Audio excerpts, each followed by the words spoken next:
The autumn sky over eastern France hung low and gray on September 20th, 1944. Fog clung to the rolling countryside near the town of Ericourt, wrapping the hedgerows and farm fields in a thick, wet blanket. Visibility was nearly zero. For the soldiers of General George Patton's Third Army, dug in around the strategic crossroads, the weather meant one thing: they were blind. Somewhere out there in that impenetrable mist, German panzer divisions were maneuvering. Intelligence reports suggested a massive counterattack was imminent. The men could hear the distant rumble of tank engines, the metallic grinding of treads on muddy roads, but they couldn't see a thing. Artillery positions stood ready, their big guns elevated and loaded, but without eyes in the sky they were firing blind. Every soldier knew what was coming, they just didn't know from where. Then, just past noon, something changed. The fog began to lift, slowly at first, then faster, as if an invisible hand were pulling back a curtain on the battlefield below. And in that moment, high above the confusion and fear, a small airplane appeared. It wasn't a fighter. It wasn't a bomber. It was a Piper L-4 Grasshopper, a tiny observation plane that looked more like a toy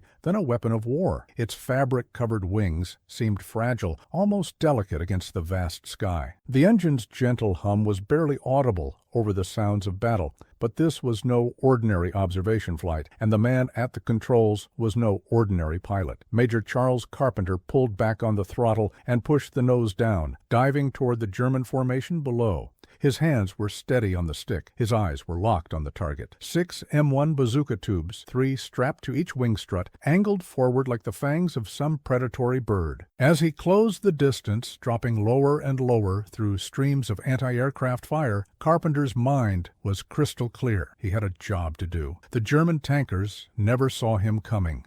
This is the story of the mad school teacher who went to war, the history teacher who became a legend, the man they called Bazooka Charlie. And to understand how an ordinary educator from the American Midwest ended up diving a civilian training plane at heavily armored Panther tanks in the forests of France, we need to go back to the beginning, back to a quiet life that seems almost impossible to reconcile with the extraordinary events that would follow. Charles Carpenter was born in the early years of the 20th century, growing up in an America that was still finding its place in the world. He was a studious young man, drawn to books and learning, fascinated by the stories of the past. History captivated him, not just the dry facts and dates, but the human drama behind the events, the decisions people made, the courage they showed, the sacrifices they endured. As he grew older, that passion turned into a profession. By the time he reached his late 20s, Carpenter had found his calling as a high school history teacher in Moline, Illinois, a modest industrial city on the banks of the Mississippi River. Picture him there in the years before the war,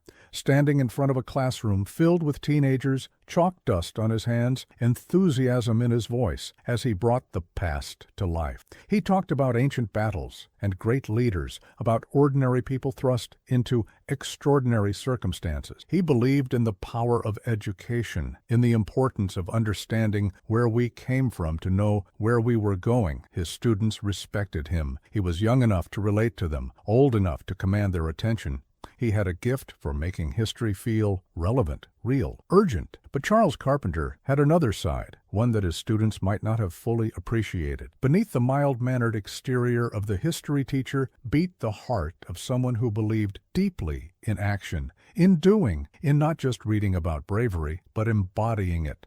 When he wasn't teaching, Carpenter loved the outdoors. He ran a boys' camp in the Ozarks during summer breaks, a place where young men learned practical skills, built character, challenged themselves physically and mentally. He believed in pushing boundaries, in testing limits. So when the world exploded into global conflict in September 1939, when Nazi Germany invaded Poland and the Second World War began, Charles Carpenter watched from across the Atlantic with growing concern. He followed the news as France fell in 1940, as Britain stood alone against the Luftwaffe during the Battle of Britain, as the war spread across Europe and into North Africa. He read about the courage of soldiers on distant battlefields, about the sacrifices being made, and like so many Americans of his generation, he wrestled with a difficult question. What was his role in all of this? The answer came on December 7th, 1941. When Japanese aircraft struck Pearl Harbor, Bringing the United States into the war, Carpenter knew his teaching days were numbered. He was 29 years old, still young enough to serve, old enough to understand the gravity of what that meant. He didn't have to go. As a teacher, he could have claimed exemption, but that wasn't who he was. Charles Carpenter believed in the lessons he taught his students about duty, about service, about standing up when it mattered most. Now it was time to practice what he preached. He enlisted in the Army, stepping away from the classroom and into uniform. The transformation from civilian educator to military officer was swift and thorough. Carpenter took to it naturally, his intelligence and leadership abilities quickly recognized by his superiors. But rather than going into the infantry or armor, he chose a different path. He wanted to fly. Now, when we think of military pilots in World War II, certain images immediately come to mind. We picture fighter aces in their P-51 Mustangs, streaking through the sky in dogfights over Germany. We see bomber crews in their flying fortresses, braving flak and fighters to deliver their payloads on enemy targets. These were the glamorous roles, the ones that made headlines, the ones that earned medals and glory. But that wasn't the path Charles Carpenter chose. Instead, he volunteered for the Artillery Air Observation Program. He would fly the L-4 Grasshopper, the military version of the Piper J-3 Cub, one of the most common and beloved civilian training aircraft in American aviation. The Piper Cub was about as far from a combat aircraft as you could get. It was small with a wingspan of just over 35 feet. It was slow, with a cruising speed of around 75 miles per hour. It was unarmed, carrying nothing more threatening than a pair of binoculars and a radio. And it was fragile, its frame made of welded steel tubing covered with fabric, vulnerable to everything from small arms fire to bad weather. But the L-4 Grasshopper had qualities that made it invaluable for artillery observation. It could take off and land in incredibly short distances, sometimes just a few hundred feet of open field. It could loiter for hours over the battlefield, circling slowly, conserving fuel. It could fly low and slow, giving the pilot a clear view of the terrain below. And most importantly, it could operate right at the front lines, much closer to the fighting than any other aircraft. The pilot's job was simple in theory, though terrifyingly dangerous in practice. Fly over enemy territory, spot targets, and radio their coordinates back to artillery batteries, who would then rain shells down on those positions. Carpenter completed his flight training and was assigned to the 4th Armored Division, one of the most aggressive and effective American tank divisions of the war. The 4th Armored was part of General George S. Patton's Third Army, and it inherited its commander's philosophy of relentless, rapid offensive action. Attack, attack, attack. Never give the enemy time to rest or regroup. Keep pushing forward. The men of the 4th Armored Division didn't dig in and defend. They punched through enemy lines, raced deep into hostile territory, and created chaos in the German rear areas. For an artillery observation pilot, this meant constant danger. Carpenter would take off from hastily prepared strips just behind the front lines, sometimes under enemy fire. He would fly over German positions at altitude so low that soldiers on the ground could see his face. He would circle above enemy tank formations, machine gun nests, artillery positions, calmly calling in their coordinates, while anti-aircraft fire burst around him and small arms bullets punched through the fabric skin of his little airplane. It required nerves of steel and absolute concentration. One mistake, one moment of hesitation, and he would become just another casualty statistic. But Carpenter thrived in this environment. His colleagues in the division quickly recognized him as an exceptional pilot, fearless but not reckless, aggressive but calculating. He seemed to have an instinct for reading the battlefield, for understanding where the enemy would be and what they would do next. His artillery spotting was uncannily accurate. The big guns he directed could lay down devastating fire with precision, thanks to the coordinates he provided. Shells would land exactly where they were needed, right on top of German positions, saving American lives and breaking enemy resistance. In June 1944, the 4th Armored Division landed in France as part of the massive Allied invasion of Normandy. The beaches had already been secured at terrible cost, and now the real campaign began began, the brutal fight to break out from the coastal beachhead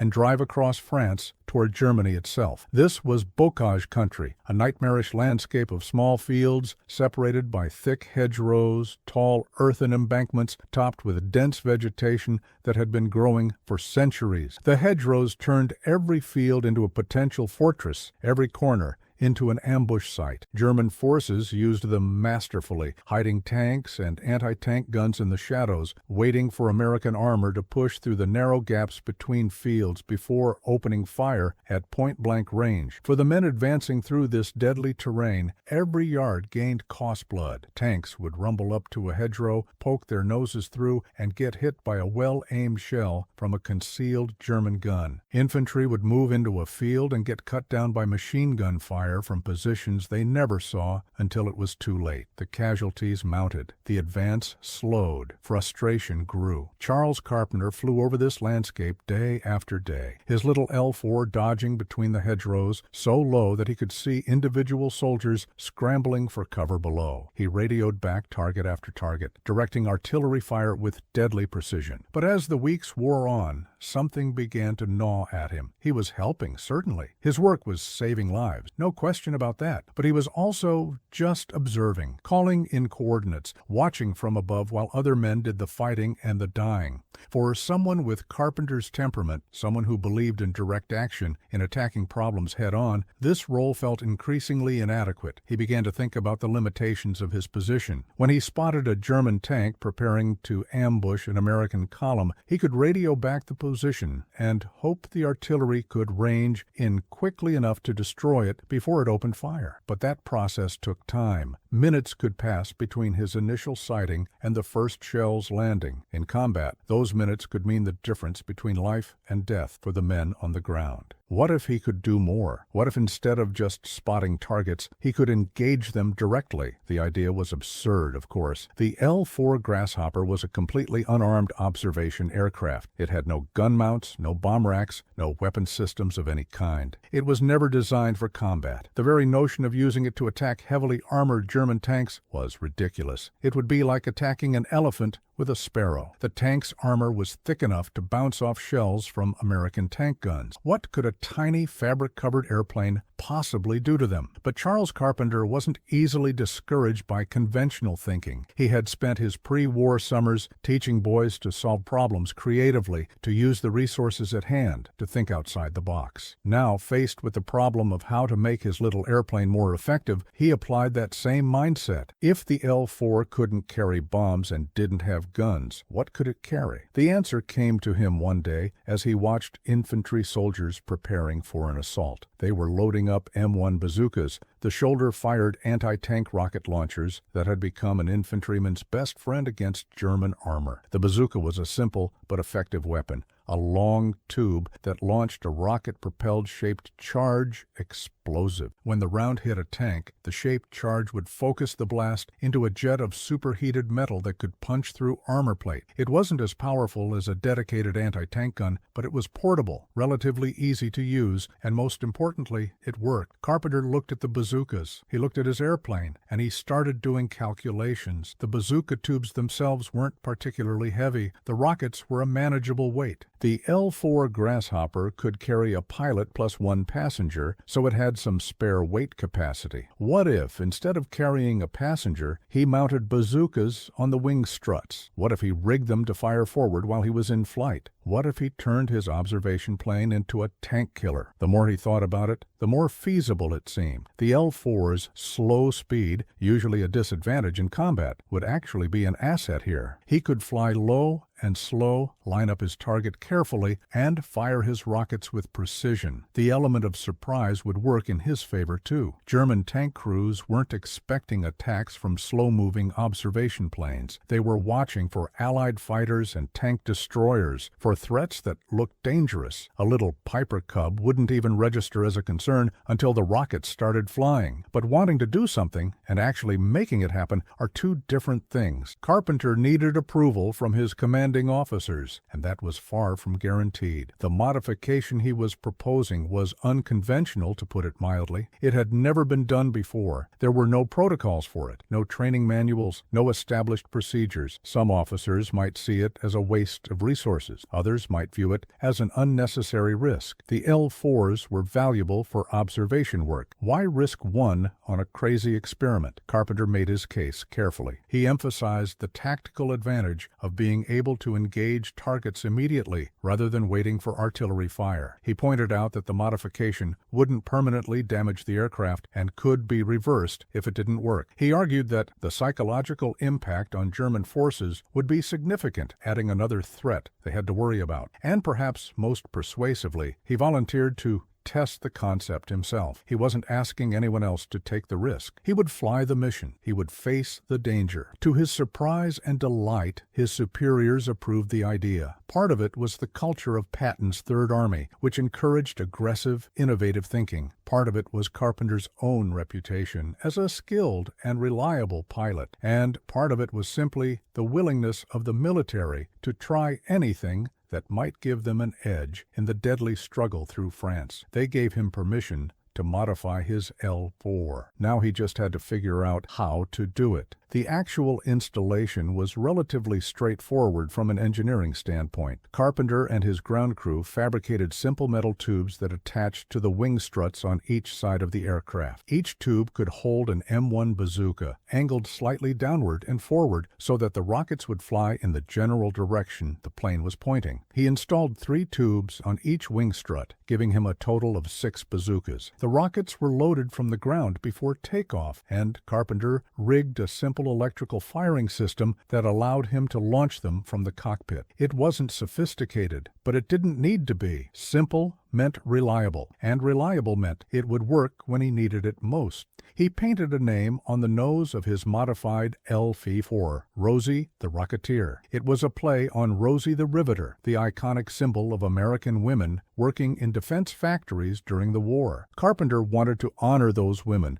to acknowledge their contribution to the war effort, but he also liked the sound of it, Rosie the Rocketeer. It had a ring to it, a touch of humor and defiance that matched his personality. With the modifications complete and the aircraft tested, Charles Carpenter was ready to take his little Piper Cub into combat in a way no one had ever done before. But before we follow him into battle, we need to understand what he was up against. We need to understand the German panzer divisions that were his primary targets and the desperate situation that would soon call for every ounce of courage and skill he possessed. By the autumn of 1944, the German army was reeling from a summer of devastating defeats. The successful Allied invasion of Normandy in June had broken through the Atlantic Wall. American, British, and Canadian forces had shattered the German defensive line and were now racing across France. Paris had been liberated. The border of Germany itself was within reach. For many Allied soldiers and commanders, there was a growing sense that the war might be over by Christmas. The Germans were in retreat, disorganized, demoralized. Victory seemed inevitable, but that optimism was dangerously premature. The German army, for all its losses, remained a formidable fighting force. Hitler had forbidden any retreat, ordering his commanders to hold every inch of ground. Fresh divisions were being pulled from other fronts and rushed to France. New tanks were rolling off the production lines and being thrown into battle. And the Germans still had one enormous advantage. They knew the terrain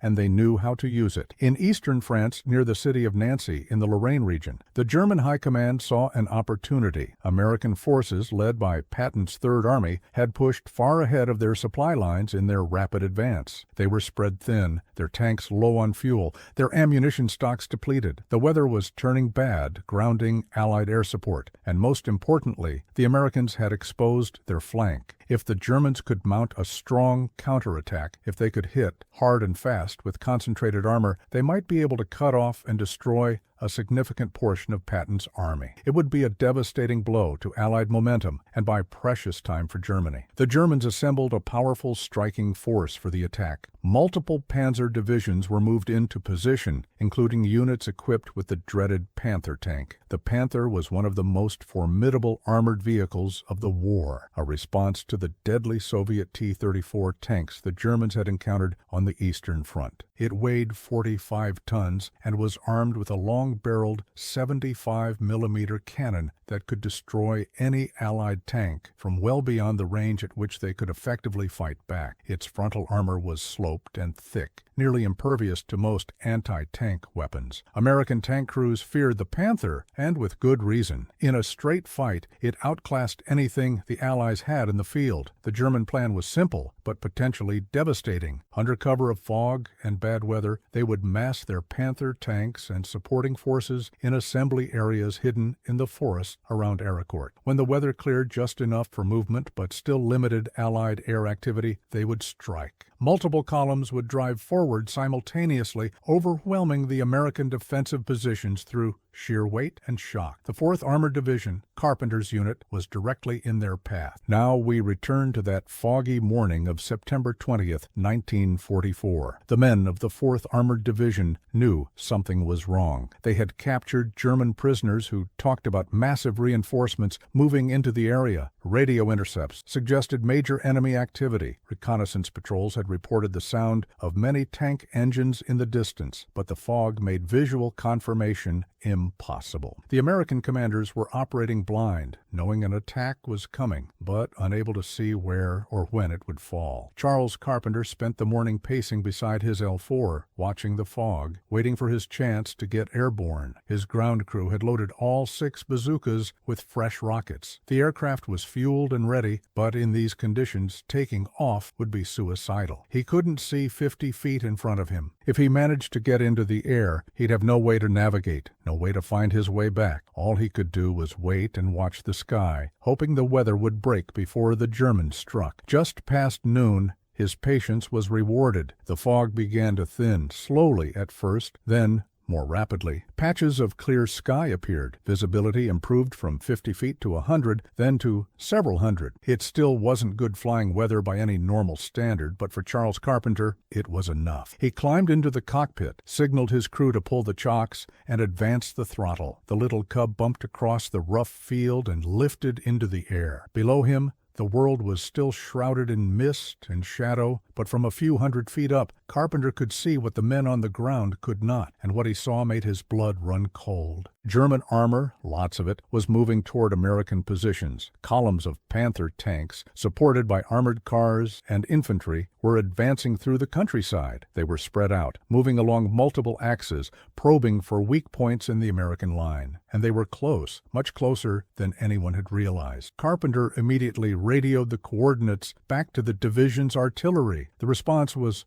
almost instantaneous. Within minutes, shells began falling on the German columns. But the artillery alone wasn't going to be enough. There were too many tanks, moving too fast. Some of the German units were already engaging forward American positions. If they weren't stopped soon, they would break through, and the entire American defensive line could collapse. Charles Carpenter made his decision in an instant. This was what he had prepared for. This was why he had modified his aircraft. This was the moment that would define everything. He pushed the stick forward, dropping the nose of the L4, and dove toward the nearest group of Panther tank. Imagine what that must have looked like from the ground. The German tank crews buttoned up inside their steel machines, rumbling forward through the clearing fog. Suddenly, through the mist, a tiny airplane appears, diving straight at them. It's not a fighter. It's not a dive bomber. It's barely bigger than a car. For a moment, they might have been confused. What is this little plane doing? Is the pilot lost? Has he gone mad? Then the rockets fired. 6 trails of smoke and flame streaked from the wings of the L4 as Carpenter launched his entire load of bazooka rounds. The rockets screamed toward the German formation, moving far faster than the slow airplane that launched them. Some missed, exploding harmlessly in the mud, but others found their marks. One struck the side of a Panther tank, the shaped charge detonating against the armor with a brilliant flash. Another hit an armored car, penetrating the thinner armor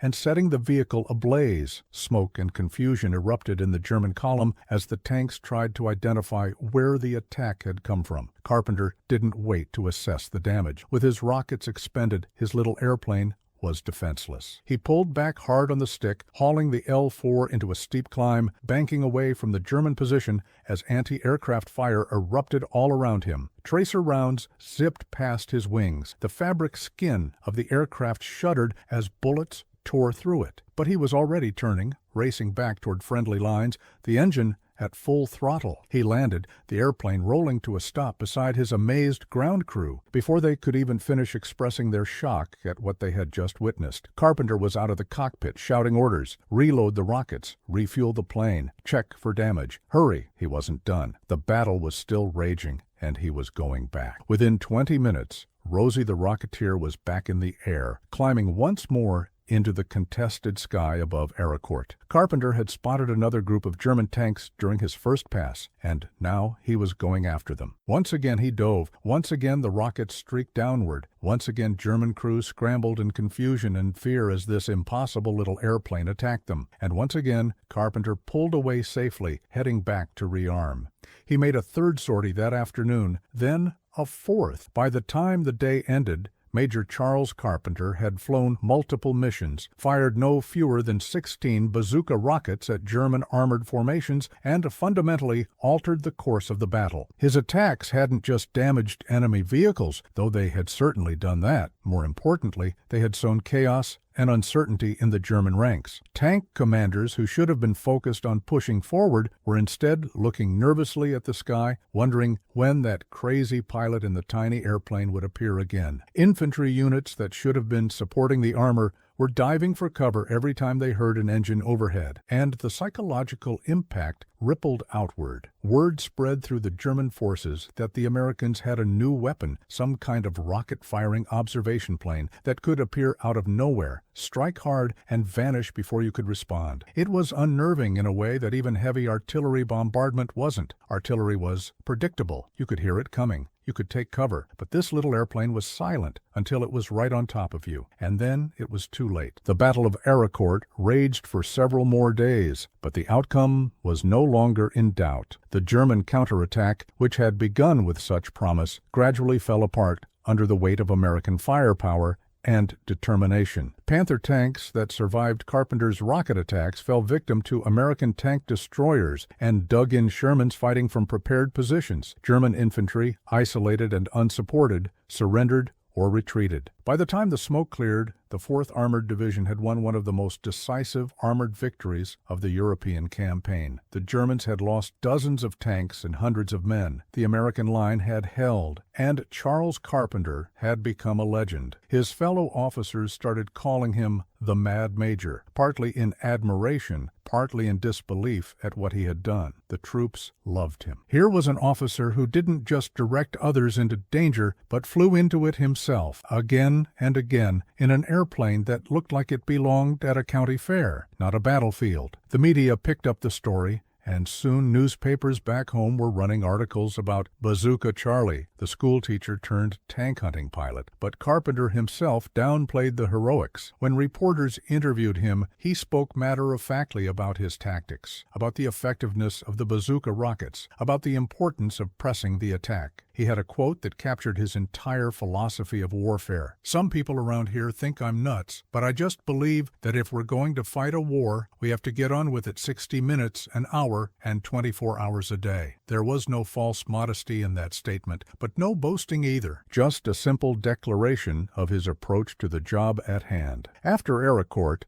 Carpenter continued to fly his modified L-4 throughout the campaign across France and into Germany. He mounted the bazookas on every flight, always ready to engage any target of opportunity. By the end of his combat service, his official tally stood at remarkable numbers. 2 Tiger tanks destroyed, 4 other tanks eliminated, multiple armored cars and trucks taken out of action, and countless enemy positions disrupted. For an unarmed observation plane, this was an almost incomprehensible achievement. No other aircraft of its type in the entire war came close to matching this record. But beyond the statistics, beyond the confirmed destroyed vehicles, there was the broader impact of what Carpenter had done. He had proven that unconventional thinking and aggressive action could overcome seemingly impossible odds. He had shown that even the humblest tools, when wielded with skill and courage, could achieve remarkable results. And he had demonstrated that the initiative of individual soldiers, their willingness to innovate and take risks, was just as important as firepower and numbers. Other L-4 pilots were inspired by Carpenter's example. Some began mounting bazookas on their own aircraft, though none achieved quite the same level of success. The concept spread, and by the end of the war, modified observation planes were being used in similar roles on other fronts. The humble Piper Cub, that gentle training aircraft that had introduced thousands of Americans to the joy of flight, had proven itself in the most demanding test imaginable: combat against the best armored forces in the world. For his actions during the war, Charles Carpenter was awarded the Silver Star, the Bronze Star with Oak Leaf Cluster, and the Air Medal with Oak Leaf Cluster. These decorations recognized not just his courage but his effectiveness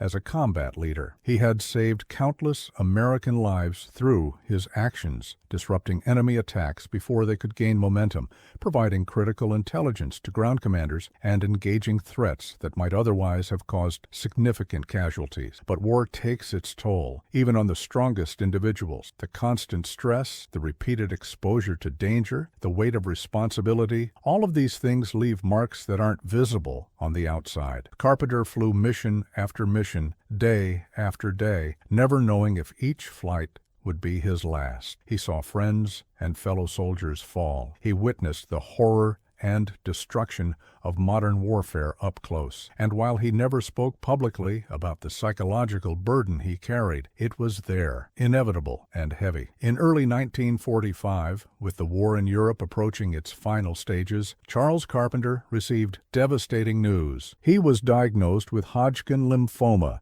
a form of cancer that affects the lymphatic system. At the time, this was essentially a death sentence. Medical science had not yet developed the effective treatments that would later make this disease survivable. Doctors gave him 2 years to live, perhaps less. The Army granted him an honorable discharge, recognizing both his service and his condition. His war was over. Carpenter returned to the United States, to civilian life, to a world that seemed almost dreamlike compared to the intensity of what he had experienced in combat. He could have chosen to spend his remaining time in rest, in comfort, surrounded by family and friends. No one would have blamed him. He had earned that peace, but that wasn't Charles Carpenter's way. He returned to teaching, going back to the classroom, to do the work he loved. He taught history to a new generation of students in Urbana, Illinois, bringing the lessons of the war home, helping young people understand the sacrifices that had been made on their behalf. And in a remarkable twist, he defied the doctor's predictions. 2 years passed, then 3, then 5. He continued teaching, continued living, continued being the same steady,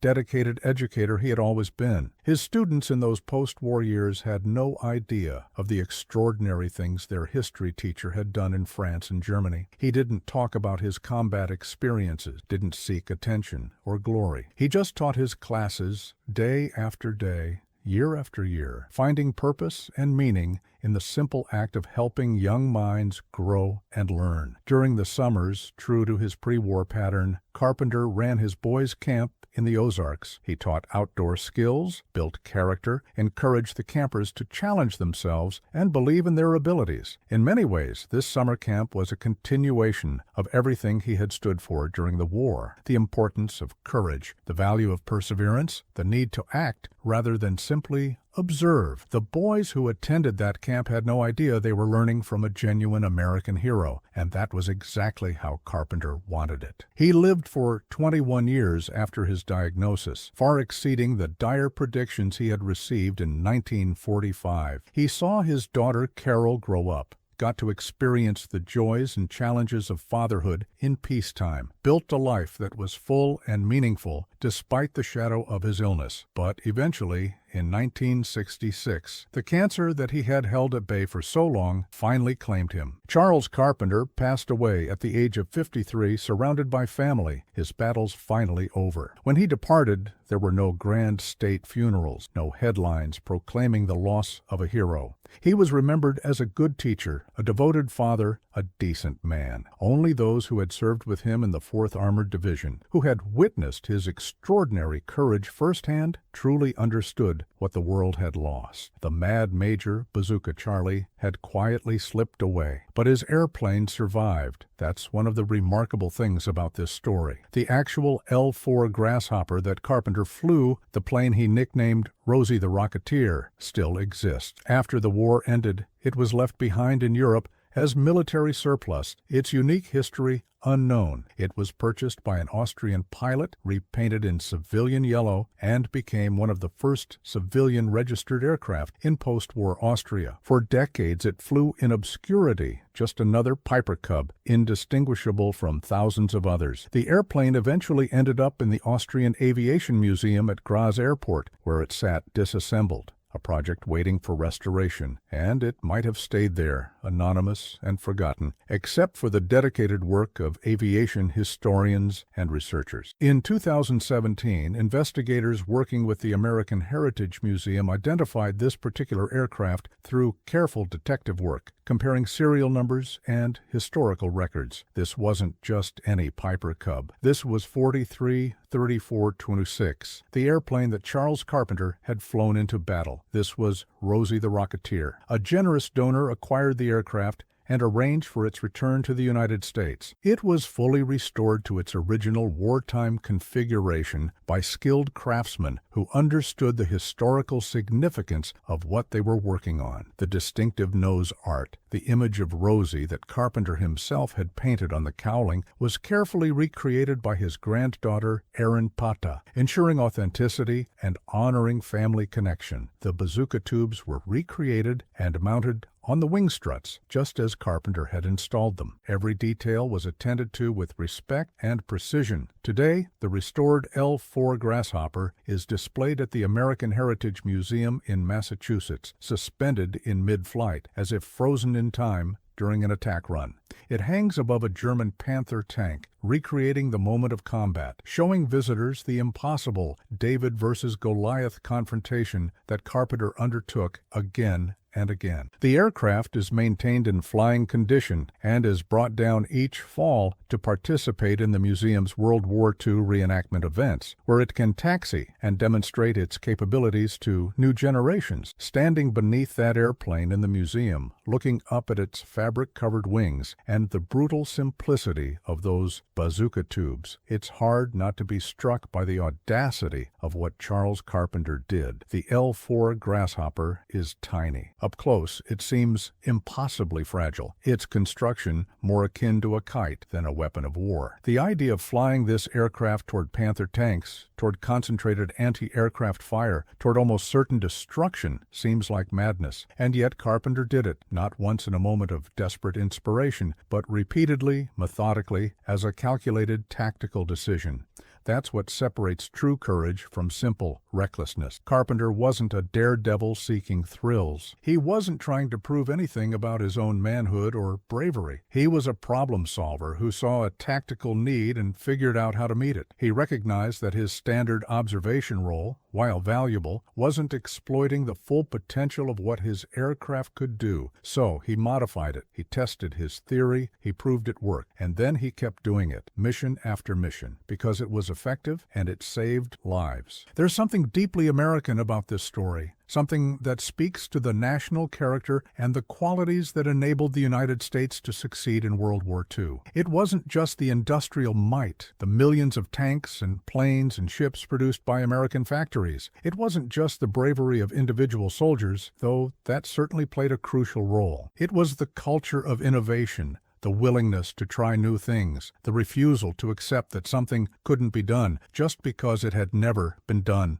before. Charles Carpenter embodied those qualities perfectly. He was an ordinary man thrust into extraordinary circumstances, and he responded not by playing it safe, not by sticking to the established procedures, but by thinking creatively and acting boldly. He looked at the tools he had available and figured out how to use them in ways that no one had imagined. He took a civilian training aircraft and turned it into a tank destroyer. He transformed an observation platform into an attack aircraft. He made the impossible routine, and in doing so, he became part of a broader tradition of American ingenuity in warfare. During World War II, countless soldiers and officers at every level made similar contributions, finding new ways to use existing equipment, developing new tactics, solving problems that the textbooks said couldn't be solved. Whether it was Navy crews figuring out how to use proximity fuses on anti-aircraft shells, or infantry sergeants developing new techniques for breaching hedgerows, or engineers designing innovative landing craft, the American military succeeded in large part because it encouraged this kind of creative thinking. But Carpenter's story stands out even in that context because of how extreme it was. The disparity between the tool and the task was so enormous. A fabric-covered training plane attacking armored vehicles designed to withstand tank cannon. It sounds like a joke or a suicide mission, yet he made it work, and in the process created a legend that has endured for 8 decades. What would Charles Carpenter think if he could see his airplane today,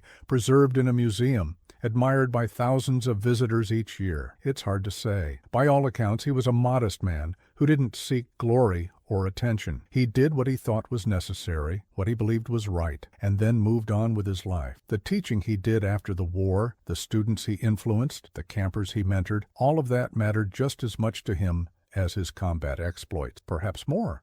There's a lesson in that too. The same qualities that made Carpenter an effective combat pilot, his intelligence, his courage, his willingness to take responsibility and make hard decisions, served him equally well in peacetime. He didn't need the adrenaline of combat or the recognition of heroism to find purpose and fulfillment. He found it in the everyday work of education, in the patient task of helping young people learn and grow. And that might be the most important part of his legacy. Not the tanks he destroyed or the medals he earned, but the example he set of how to live a meaningful life. Service, dedication, courage when it's needed, humility when it's not. Working hard at whatever task is in front of you, whether that's attacking enemy armor or teaching a history lesson. Doing the right thing simply because it's the right thing, without expecting recognition or reward. The students Charles Carpenter taught in the years after the war, both in the classroom and at his summer camp, went on to live their own lives, pursue their own dreams, face their own challenges. Most of them probably never knew about Bazooka Charlie, about the mad major who flew straight at tanks, but they learned from him nonetheless, absorbed his values and his approach to life, carried forward the lessons he taught both explicitly and by example. How many of those students, faced with their own impossible situations, remembered their old history teacher and found the courage to push forward? How many of them, confronting problems that seemed insurmountable, thought back to something he had said or done and found a way through? How many lives did Charles Carpenter touch and change, not through his combat heroics, but through 20 years of dedicated teaching after the war? We'll never know the full answer to those questions. The influence of a good teacher ripples outward in ways that can't be quantified or measured. Students teach their own students, pass on values to their children, make decisions based on lessons learned decades earlier. The impact compounds over time, growing and spreading in ways the original teacher could never have anticipated. So when we remember Charles Carpenter today, when we look at his restored airplane in the museum or read about his exploits in history books, we should remember both sides of his story. Yes, he was Bazooka Charlie, the mad major who attacked Panther tanks with a Piper Cub. That's remarkable and worthy of remembrance. But he was also Mr. Carpenter, the high school history teacher who believed in his students and worked tirelessly to educate them. That's equally remarkable, equally worthy of honor. The restored L-4 Grasshopper hanging in the American Heritage Museum is more than just a historical artifact. It's a symbol of what one determined individual can accomplish when they refuse to accept limitations, when they think creatively about problems, when they have the courage to try something new even when everyone else thinks it's impossible. It's a reminder that the tools we have matter less than how we choose to use them, that ingenuity and determination can overcome seemingly insurmountable obstacles. But that airplane is also a reminder of the cost of war, of the sacrifices made by an entire generation of Americans who put their lives on hold, who faced danger and death, who did what needed to be done because the alternative was unthinkable. Charles Carpenter volunteered for military service when he could have stayed safe at home. He flew into combat again and again when he could have played it safe. He risked everything because he believed it was the right thing to do. And when his service was over, when he had given everything he could give to the war effort, he went back to the work he loved, even though his body was ravaged by disease and his future was uncertain. He taught his classes, ran his summer camp, lived his life with the same dedication and purpose he had brought to everything else. He didn't seek special treatment or recognition. He just kept going, day after day, until his time ran out. That's the real story of the mad schoolteacher who flew straight at tanks, not just the tactical innovation or the combat heroics, but the steady, determined character of the man himself. Charles Carpenter was someone who saw what needed to be done and did it, whether that meant attacking enemy armor from a tiny airplane or teaching American history to bored teenagers. He brought the same intensity and commitment to both tasks, because that's who he was. In the decades since World War II, military technology has advanced far beyond anything Carpenter could have imagined. Modern aircraft carry precision-guided missiles that can destroy tanks from miles away. Drones operated from thousands of miles distant can deliver strikes with surgical accuracy.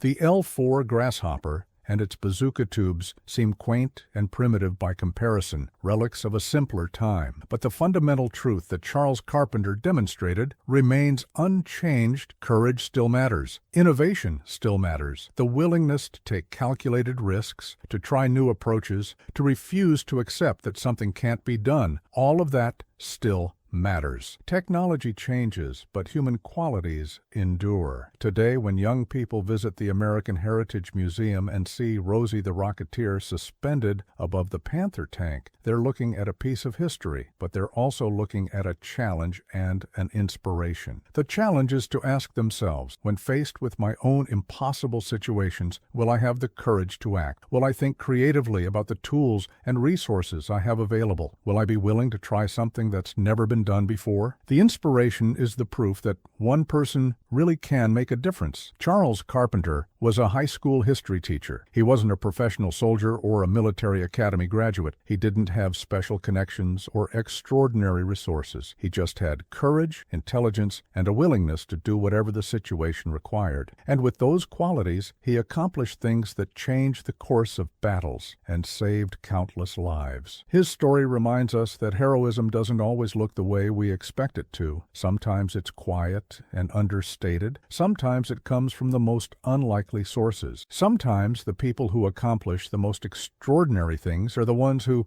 seem most ordinary in every other way. Charles Carpenter taught history, but he also became part of history. He studied the past, but he also helped shape the future. He was a teacher who gave his students lessons they could never have learned from a textbook, lessons about courage and duty, and the importance of doing the right thing even when it's difficult or dangerous. And now, 8 decades later, his legacy continues. The airplane he flew still inspires awe and admiration. The story of his exploit still captures imaginations. The example he set still challenges us to be better, to do more, to never accept that our limitations define what's possible. In the end, that's what we should take away from the story of Bazooka Charlie, not just the tactical details of how he mounted bazookas on a Piper Cub, or the specific battles he fought, or the enemy tanks he destroyed. Those things are important, certainly. They're part of the historical record and deserve to be remembered. But the deeper lesson is about character, about the qualities that enable ordinary people to do extraordinary things. Charles Carpenter saw a problem and solved it. He recognized a need and filled it. He faced impossible odds and refused to back down. He served with honor in war and with dedication in peace. He lived his life according to principles he believed in, without seeking glory or recognition, just trying to do the right thing day after day after day. That's a lesson that transcends any particular era or conflict. It's as relevant today as it was in 1944, as it will be a century from now. The specific challenges we face change over time, but the fundamental human qualities needed to overcome those challenges remain constant. Courage, creativity, dedication, humility, the willingness to serve something larger than ourselves. These are the timeless virtues that Charles Carpenter embodied. So when you think of the mad school teacher who flew straight at tanks, remember all of it. Remember the impossible daring of those attack runs, diving a tiny fabric-covered airplane at armored monsters. Remember the innovation that made those attacks possible, the creative thinking that turned an observation plane into a weapon. Remember the courage required to do it again and again, knowing that each mission might be the last. But also remember the teacher who went back to the classroom after the war, who spent 2 decades shaping young minds, who found purpose and meaning in service, whether that meant attacking tanks or teaching history. Remember the man who faced a terminal diagnosis and chose to keep working, keep contributing, keep living fully until his time ran out. That's the complete story of Charles Bazooka Charlie Carpenter. Not just a war hero, though he certainly was that. Not just an innovator, though he proved that time and again, but a complete human being who lived according to his values, who gave everything he had to the tasks before him, who made a difference in ways both dramatic and subtle. His airplane flies no more combat missions. The tanks it hunted are silent museum pieces. The battlefields where he fought are peaceful fields again. The scars of war long since healed. But the story endures and the lessons remain. And as long as people remember the Mad Major and his little Piper cub, as long as they're inspired by what one determined individual accomplished against impossible odds, Charles Carpenter's legacy lives on. That tiny airplane in the museum, with its 6 bazooka tubes and its faded paint, represents something much larger than itself. It represents the indomitable human spirit. It represents the power of creative thinking. It represents the courage to act when action is needed. And it represents the truth that heroes come in all shapes and sizes, from all backgrounds, and that sometimes the most extraordinary courage is found in the most ordinary people. Charles Carpenter was a school teacher who went to war, and when he went, he brought with him all the qualities that made him a good teacher: curiosity, dedication, the desire to solve problems and help others. He applied those qualities to combat, and the results were remarkable. Then he brought the lessons of war back to the classroom, enriching his teaching with hard-won wisdom about courage and sacrifice and the importance of standing up for what's right. In both roles, teacher and warrior, he served with honor. In both contexts, he made a lasting impact. And in both cases, he did it without seeking recognition, without demanding special treatment, without losing sight of what truly mattered. He was, in the best sense of the word, a good man doing his best in difficult circumstances. That's a legacy worth remembering. That's a story worth telling. And that's why, 80 years after Charles Carpenter dove his little Piper cub at those Panther tanks in the fog over Aracourt, we're still talking about him, still learning from him, still inspired by what he accomplished. The mad school teacher who flew straight at tanks, armed with a Piper cub and a dream, armed with courage and creativity, armed with the determination to make a difference no matter the odds. That's Charles Carpenter. That's his story. And that's why he'll never be forgotten.